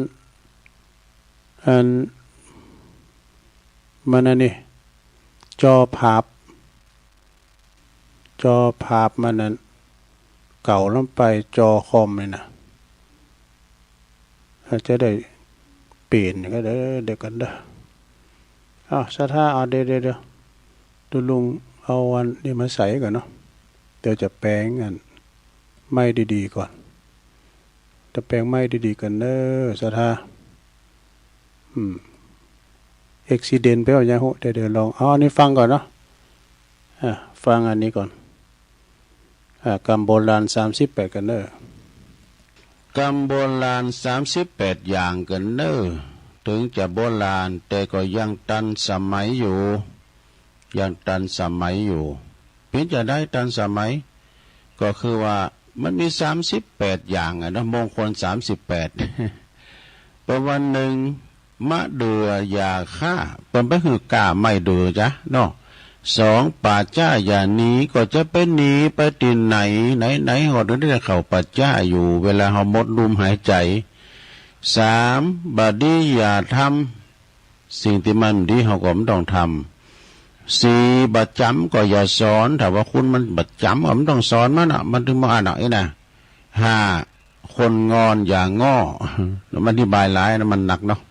6คนล้ออย่าเคืองเนี่ยเป็นล้อเป็นเป็นว่าเหรอจะไม่เคืองเป็นข้อที่7โกเปิงก็จะไปใจนี่การใจนี่ฮะต้องมีน้ำเลงเขานะไว้ซื้อนี่มาก็บ่เนี่ยเหลือนั่นตั้งทอนเนี่ยเอาปั้นนะ8อย่าไปบ่ไปก็อย่าเข็นเนี่ยก็เพิ่นไปก็เพิ่นต้องไปเข็นเพิ่นไป9ไม่เล่นก็อย่าชวนจะไปโจรเพิ่น10ตีล้วนก็อย่าหนี11มีหนีก็อย่าเหนียวนะมีหนีก็ใจจะไปเป็นว่าเฮ้ก็จะไปหักหนีหักสินมีก็ใจไปเฮ้ตัวน่ะเฮามีแลนไปหาเปิ้นได้อยู่นะการเฮายืมเปิ้นมาแล้วใจเปิ้นนั่นน่ะคุณบักเก่าเพราะว่าเต็ดน้ำทุ่มตั้งว่าแหมกำเฮาตุกไหลเขียนใจเฮาจำเป็นมันไปยืมเปิ้นอยู่แล้วอันเก่าย้ำได้ตอนนี้มันมีข้ออ้างข้อที่12ความเปลี่ยวอย่าปล่อยแน่ข้อที่13อย่าใจบ่อยอย่าบ่นข้อที่14คนจนแต่ใจคนอย่าเชื่อ ใจคุณเขาไปเจอข้อที่15ลูกเสืออย่าเล่งเนี่ยลูกเสือลูกจระเข้เพิ่นว่าข้อที่16เสบียงอย่าขาดนะเสบียงกังเขาเนี่ยจะไปขาดนะเขานำโภชนะอาหารเสบียงก็คืออาหารการกินเสบียงกลางเนาะข้อที่17ฉลาดอย่าโกงเนี่ยฉลาดแกมโกงในบัดดีข้อที่18ไม้โค้งอย่าดัดนี่ไม่กดไม่โกงนี่จะไปดัดมาซื้อมาถึมซื้อไม่เล็กบอกว่าไม่กดเปิ้นเอามาแผงคอเล็กงอเปิ้นเอามาแปลงเขียวนี่นะข้อที่19ปากจัดอย่าด่าโตโรกันเปิ้นปากจัดแล้วไปด่าเพื่อกันเนี่ยเปิ้นใส่มาโผโวนะข้อที่20ครูว่าอย่าเถียงกันครูว่าแล้วจะไปเถียงนะเปิ้นเป็นครูบาอาจารย์เฮาเนาะข้อที่21บ้านเอียงอย่าขึ้น บ้านเฮาเบงนี่จะไม่ขึ้นเด้อแล้วก็ข้อที่22อย่ไม่กลืนอย่าอมการทำเกินอย่าอมแล้วก็ข้อที่23เนี่ยยาขมอย่าคายยาเนี่ยมันเป็นยาขมเนาะหวานเป็นลมขมเป็นยาเปิ้นเรียกว่าอันนะข้อที่24เสียดายอย่าทิ้งนะก็เสียดายก็ไปเอาควางเอาไว้หั่นน่ะข้อที่25ไม่จริงอย่าพูดนะก็มันแต่จะไปอู่เตอข้อที่26น่าเหม็นบูดอย่ากินอาหารการกินตอนเวลาหน้าร้อนนี่ให้ดีเนี่ยมันบูดไปกินเนี่ยต้องเสนะโลเนอะข้อที่27คนกินอย่ายุเนี่ยคนกินอย่ายุข้อที่28คนดุอย่าต้าปดโตมันโศกนะนี่นะเนาะมือมันถึงนะนี่นะจะไปต้ามันเลยนะข้อที่29คนบ้าอย่ายั่วนี่คนที่ข้อที่30คนกลัวก็อย่าไปแย่เปิ้นข้อที่31ก็คนแก่อย่าเบียดนี่ข้อที่32คนเกลียดก็อย่าใกล้นี่เปิ้นจังเขาไปไกลเปิ้นข้อที่33หมั่นไส้อย่ามองนี่ข้อที่34จองหองอย่าคบนี่ข้อที่35ไม่พบอย่าหาข้อที่36หมูหมาอย่าเหยียบเนี่ยไปเหยียบมันจะครบข้อที่37ได้เปรียบอย่ายิงสุดท้ายลงเนอะข้อที่38ผู้หญิงอย่าหลงเนี่ยอย่าหลงเนอะทุกแปลว่าทุกจริงทุกข้อปฏิบัติได้ที่ทั้งใจและกายวะจบลงไปสถาเดี๋ยวนี้มิกมาแล้วเนาะไม่ดังแล้วเนาะสถาฮัลโหลมิกขึ้นแล้วก็แปลงอันนั้นเคยมีนะแม่นั้นอู่ไปจนมือจ้าเป็นว่ามิกหน้าคอมในมันบ่ขึ้นไม่มันดักแต่ว่าเปิดเพลงขึ้นดังไงตุลุงกูไปผมเจ้าว่ามาเจ้าในหนาวได้ตุ่มผ้ากันเด้อยะกะแต่เอาผ้าสบงมาตุ่มให้หน่อยนึงมาสีเย็นสีหนาวนะเอาหมกอุ่นมาซุปให้หน่อยขมอมบ้างยะกะพอไฟมิกตินในตินามิกเซอร์นี่ก็ดีในคอมก็ดีไฟบ่ขึ้นกันถ้าอู่ในไฟมันจะขึ้นลงโดดซะนะการว่าไฟมันขึ้นนี่ก็อู่เป่า อู่เป่าตัวลุงก็จะหูเรื่องคอมนะจางปิดก็เปิดได้เนาะเปิดเพลงเก่าไว้ได้เนาะนะเนี่ยหัวมันเป็นเจือใดก็ดีละเดี๋ยวนี้มาแล้วเสียงมาละต่อไปเอาอันนี้มาวาทำกรรมหนึ่งเกินอันการเหือตานมีอานิสงส์เนี่ยมีผลอานิสงส์เนี่ยเป็นชื่อใดอันนี้ก่อนในปัญญาของอาจารย์ท่านพระครูพิสุทธิ์ธรรมสุนทรตุปีธรรมวัดบ้านใหม่กำบอมทองเด้อ เปิ้นว่าเฮาจะได้ของดีก็ของอื่นตานของดี ตานของตีจาริตตีเป็นของดีเฮาก็จะได้ของดีเอกนะเป็นว่าตานของดีเราก็จะได้รับของดีตอบแล้วก็มีใจบริสุทธิ์โดยเนี่ย มีใจบริสุทธิ์ของกินของทานก็บ่ลักบ่ชอบบ่โกงของไผมาทานนะ ก็คือหามาได้นะโดยนำพักนำแรงก็ปัจจัยเงินทองทานนำเงินนำใครได้มาโดยความอยากเนาะปัจจัยเงินทองกำสังฆาเนตานเดี๋ยวของบริสุทธิ์ใจ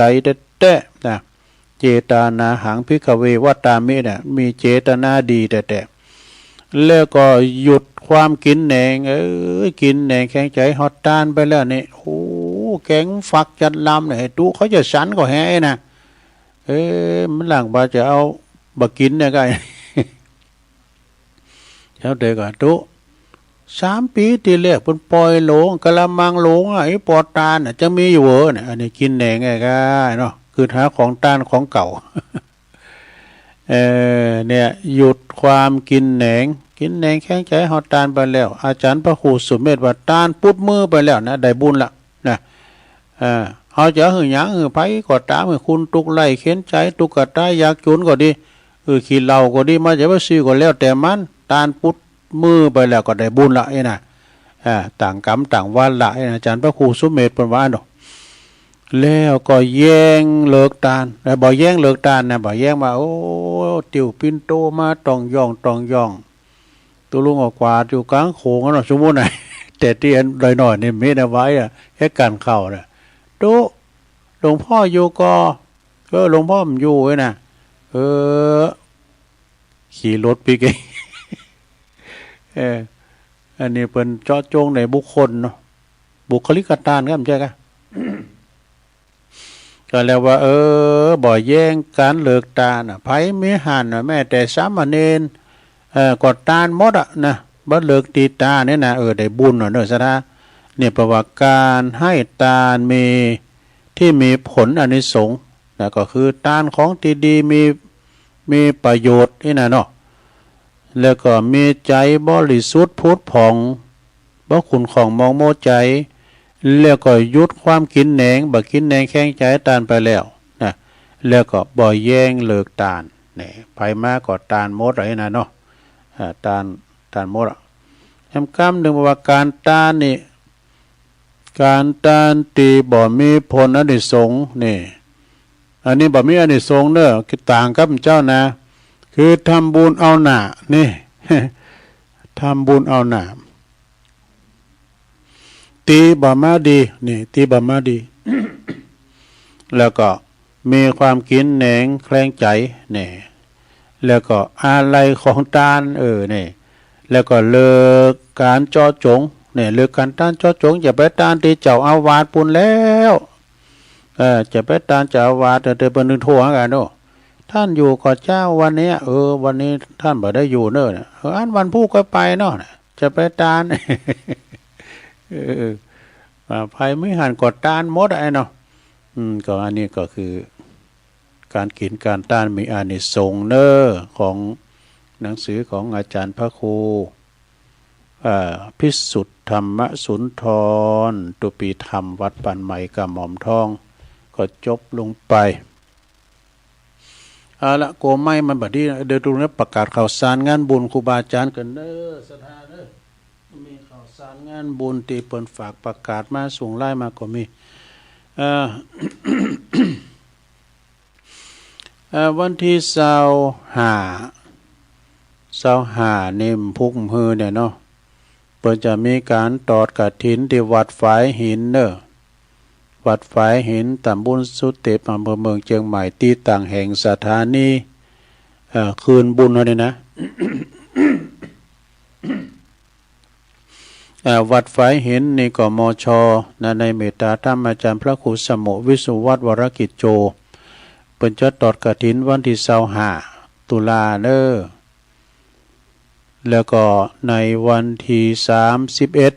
ตุลานี่ก็เปิ้นจะตอดกฐินที่วัดบรรพตสถิตลำปางพุ่นนะในเมตตาธรรมอาจารย์ท่านพระมหานพดลสุวรรณเมธีอันเป็นเจ้าคณะอำเภอวังเหนือจังหวัดลำปางนะแล้วก็เจ้าวัดบรรพตสถิตโดยและท่านพระมหาสมชาติชาตปัญโยนะเพื่อจะตอดกฐินในวันที่31 ไปตีเป็นอยู่ละแวกไก่เคียงต่างตีต่างแดนก็ดี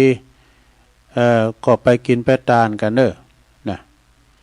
แล้ววันที่25แถมตีหนึ่งก็ตุลานะผูกวันฮือเนี่ยก็ที่วัดป่าไผ่บ่อทองเนอะเปิดก็จะตอดกฐินเหมือนกันนะในเมตตาธรรมหลวงพ่อพระครูพุทธิธรรมรักษ์อันเป็นที่ปรึกษาเจ้าคณะตำบลแล้วก็ท่านพระอาจารย์สมเพชรปัญญาโนนะวัดป่าไผ่บ่อทองนี่ก็คงศรัทธาระดับกว้างก้าเนาะ อาจารย์สมเพชรประกอบปินนักเทศโดยเฝ้าคอยดูแลครูบาโดยนะก็ไปกินไปตานกันเด้อวันที่25ที่วัดบรรพตสัตวัดเทศมาวัดป่าไผ่บ่อทองดอยสะเก็ดพวกนั้นเนาะแล้วก็วันที่24นี่24นี่ปุ่นเตียนวัดเพิ่นจะมีกฐินสามัคคีกฐินสามัคคีที่วัดอันวัดตุปิเลินวัดตุปิเลินก็จะมีกันในวันที่24กันเนาะตุลุงก็จดไว้แล้วนะมาขี้ลืมเจ๊เนี่ยวันที่24เนี่ยกฐินสามัคคี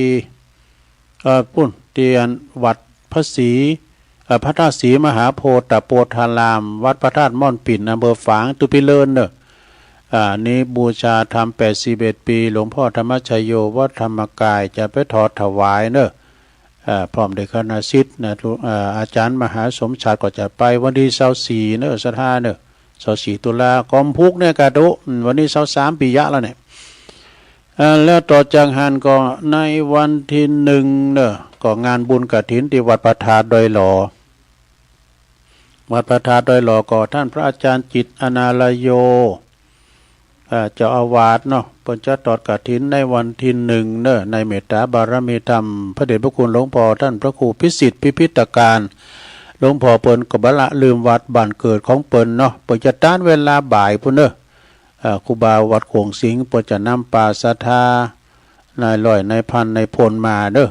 เปิ้นจะต้านตอนบ่าย2 โมงนะที่วัดพระธาตุดอยหล่อพี่น้องดอยหล่อก็ปโตตุปีเปิ้นแปลงนะปอน้อยปอนั้นแปลงอันตุนค่าแจกป้อมแต้นเป็น30 50ปุ่นน่ะ50ตุนพุ่นละก็เดี๋ยวนี้เนาะ50ปลายแล้วว่ะเพิ่นก็จะปักตุนกรรมฐานเนาะวัดที่วันที่1เนาะ ที่1พฤศจิกาที่วัดพระธาตุดอยหล่อจะมีคณะแห่ด้วยเนอะ ดอยหล่อศิลป์แล้ววันที่2พฤศจิกาเนอะวัดใหม่มีโชคหอมบุญเน่ของหลวงพ่อมานิถาวโลเปิดก็จะไม่ตอดกฐินในตอนบ่ายเนอะตอนบ่ายกับพระสงฆ์5 รูปในเมตตาธรรมพระ5 รูปนะประธานก็คือพลตำรวจเอกประจวบวงสุขเนอะและพร้อมโดยคณะศรัทธาเปิ้นจะไปตอดกฐินเวลาบ่ายในเวลาเจ้าเปิ้นจะมีการตานสังตานตุนเงินพระสงฆ์19 รูปนะฮะน้ำมันคำเนอะพระจะเอาวันโฮงตานไปก็เอาไปนะเปิดบุญกันได้เปิดบุญเปิดวาสนาบารมีในวัดใหม่มีโชคหอมบุญเนอะหลวงพ่อมานิตนะวันที่3นะวันที่3แถมวันหนึ่งก็คือจะมีตอดกฐินที่วัดสันไขยอมเนอะตุปีแจงตำบลดอยหล่อเขาเนี่ยนะไก่เนี่ยนะวันที่3พฤศจิกาที่วัดสันไขยอมห้วยทังแล้ววันที่1ทำกรรมกันเลยไปวันที่1พฤศจิกาก็กฐินสามัคคีกฐินโลมเนอะที่วัดหนองเฮงเนอะตำบลสันติสุขอำเภอดอยหล่อในเมตตาบารมีธรรมหลวงอาจารย์ท่านพระครูวรธรรมนาถเปิดจะตอดในวันที่1พฤศจิกานะที่วัดหนองเฮงเด้อวัดโตญาติปีญาติโยมเป็นนักแฟนคลับเป็นนักเด้อนี่ก็ไปกินแปะตานกันโยมท่านนากรก็จะมาจากเมืองนานวันที่เก่าทั้งวันกันเนาะปุ้นเปิ้นต่างทำหลวงที่วัดมอนจอมผอหลวงปู่เนอะครูบาดอยนะแล้ววันที่27นี่เปิดตอดกฐินเก่าต่างทำหลวงนะเตรียมทำทัศจัด10 จัดวันที่2พฤศจิกานี่เปิ้นก็จะมีงาน ทอดกฐินเมื่อการที่วัดป่าปีล้างนะฮะพระเจ้าอมลิ้นตำบลศพแม่ขาอำเภอหางดงเวลาเวลาบ่าย2 โมงเนอะ14 นาฬิกานะเปิดสมทบทุนในการบูรณะปฏิสังขรณ์วัดวาอารามที่สุดโทรมไปในเมตประธานก็คือคุณสมบัติมณีรัตน์เนอประธานพร้อมด้วยคณะเนอชมรมสกายร่วมใจก็ปากันไปนะเปิดก็หอมกันถึงวันตุลุงขมจางหอมออนไลน์ขมจางได้อันนี้ว2 ว 8นะไข่วิทยุแดง ท่านประธานที่เคารพฝากประกาศมาขุนแผนสกาย1เน้อฝากประกาศมาเด้อวันที่2 พฤศจิกาที่วัดป่าปีล้างนะพระเจ้าอมลิ้นพระเจ้าอมลิ้นตำบลศพแม่ขาหางดง